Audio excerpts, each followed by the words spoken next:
Welcome back, ladies and gentlemen. We're now delighted to be joined over the telephone by Dr. Sadiq, Professor of Transportation and Modern Roads Engineering. Doctor, a very good afternoon to you, sir.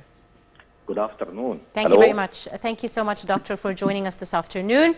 And of course, today we've seen President Abdel Fattah el-Sisi yesterday touring several road axes and development projects. Tell us a bit about how you see the development of the road and transportation network in Egypt, Doctor, and the benefits that have resulted from these development works, sir.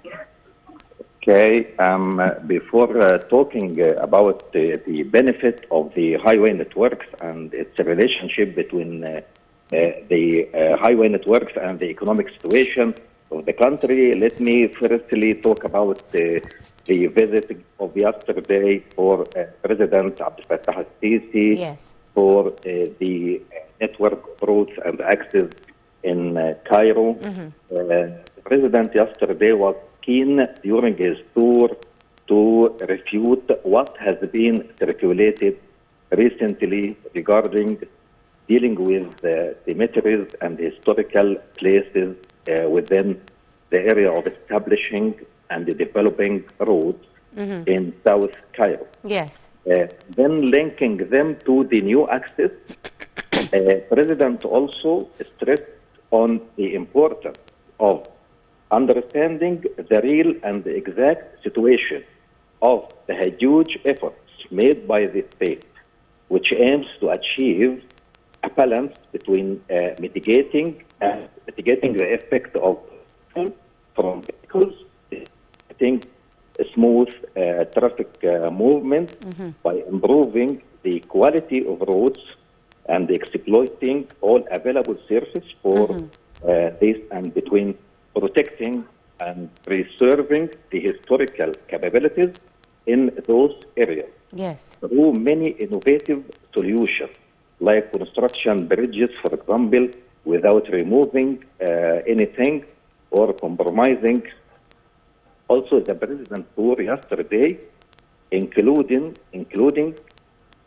His Excellency inspecting the implementation work of Yasser Riz Access, which connects South Cairo, starting from what's so-called Hasaballah Kafraoui Access, Yes. and also Samira Musa Access, passing through the Asmarat neighborhood area in Muqattam region and the new Muqattam Corniche. Yes. All the way to Salah Salim main axis in Cairo, and the 9-lane axis of the autostrade and 5 lanes of traffic in each direction.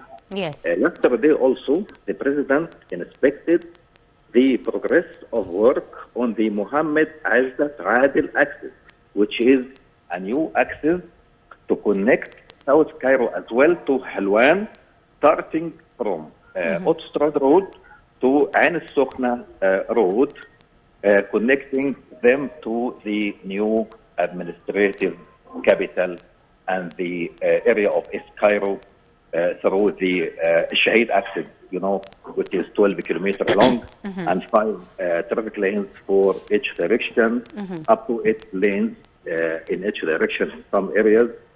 In this tour, the President also reassured the workers in the different locations on the progress of work and listen to them to investigate any problem throughout their work.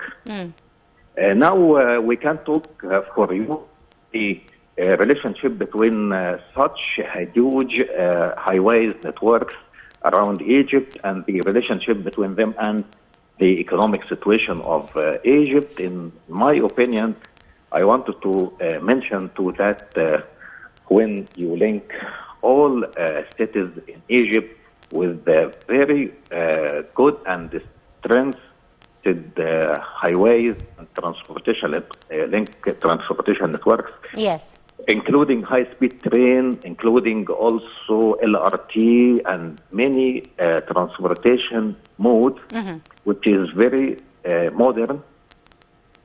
This will facilitate the movement between all these cities, and then reduce the transportation time and then the transportation cost, and also it will attract all investors and the developers to come to Egypt to invest in such cities, especially South Egypt, and also in Sinai, North and South Sinai. Well, we need such investors absolutely,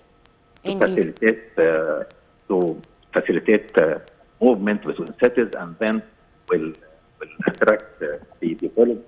Then the economic situation will be improved. We hope also in the nearest future the economic situation in Egypt will be better. Absolutely. Doctor, how do good roads, contribute to raising the factor of safety on the roads, and as well as the diversification of the modes of transport? We have, roads, we have the metro, we have the new electric trains, the monorail, etc. All these new different kinds of transport are also contributing to the ease of traffic and safety as well. How does this process of diversification really make a difference with regards to safety for passengers, sir? We've got, as you just talked about, many modes of transportation.